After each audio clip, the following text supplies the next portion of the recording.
Tahasang tinawag ni House Appropriations Committee Chair Elizalde Co bilang pambubudol umano ang pahayag ni Vice President Sara Duterte laban sa Kamara hinggil sa panukalang pambansang pondo. Sa ngayon, inaabangan na ang plenary debates ng Kongreso patungkol sa 2025 budget proposal. Nagbabalik si Mela Las Moras.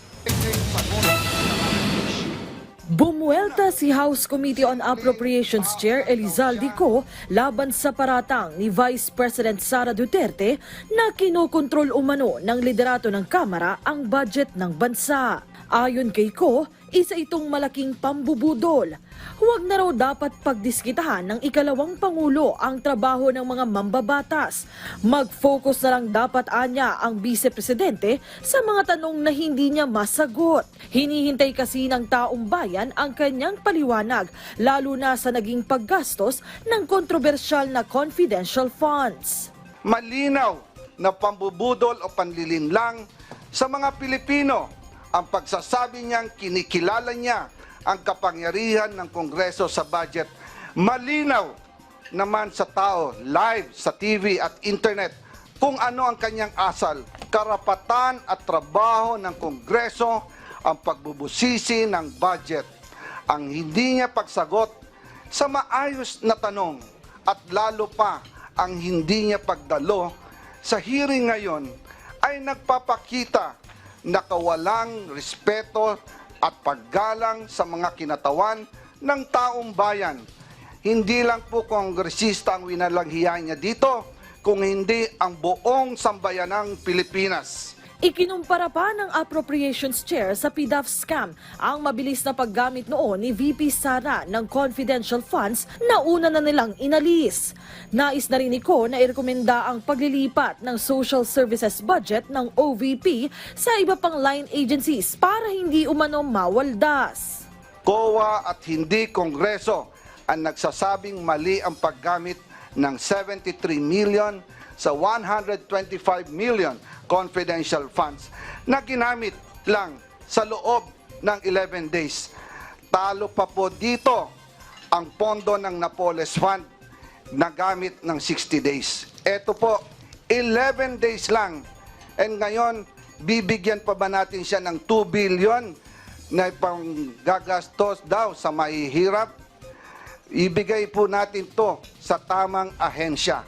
Huwag po nating ayahan na waldasin na naman ang kahit pisong sintimo na dapat nating bantayan. Ang iba pang kongresista, una na ring pumalag sa mga patutsyada ng Vice Presidente laban sa Kamara. Lalo na ang hindi nito pagsipot sa ikalawang pagdinig ng Appropriations Committee kahapon para sa 2025 budget proposal ng OVP. No-show rin kahit man lang sana ang kinatawan ng Office of the Vice President. Pagboboykot ito, Madam Chair, dahil wala pang akong natatandaan na ahensya ng gobyerno o executive branch na binoykot ang Kongreso dito sa budget hearing and deliberation. Talagang bratinela to the max, no? I do not care even if she is the Vice President, Madam Chair. I will not allow that Congress will be insulted by the head of any agency. May ilan namang mambabatas na nagtanggol pa sa OVP budget na humiling sanang i-terminate agad ang deliberasyon nito sa komite. Pero hindi naman ito pinayagan kaya't nagkainatan pa ang ilang mambabatas. You may not like the person, you may not like the presence here, but you have to respect the office of the Vice President. That is all. Matapos ang ilang oras, nagtapos din ang OVP budget hearing. Pero may kondisyon bago ito tuluyang maiakyat sa plenaryo. Either number 1, reduce the proposed budget of the Office of the Vice President, and number 2, place the certain funds on hold until further discussions are held. I so move, Madam Chair. There's a motion. Do I hear a second? Second. Right, so duly seconded. Hearing no objection, the motion is carried. Kasunod ng budget briefings ng House Committee on Appropriations, inaabangan na rin ang pag-akyat sa plenaryo ng debate ukol sa panukalang pondo para sa susunod na taon. Mela Las Moras para sa Pambansang TV sa Bagong Pilipinas.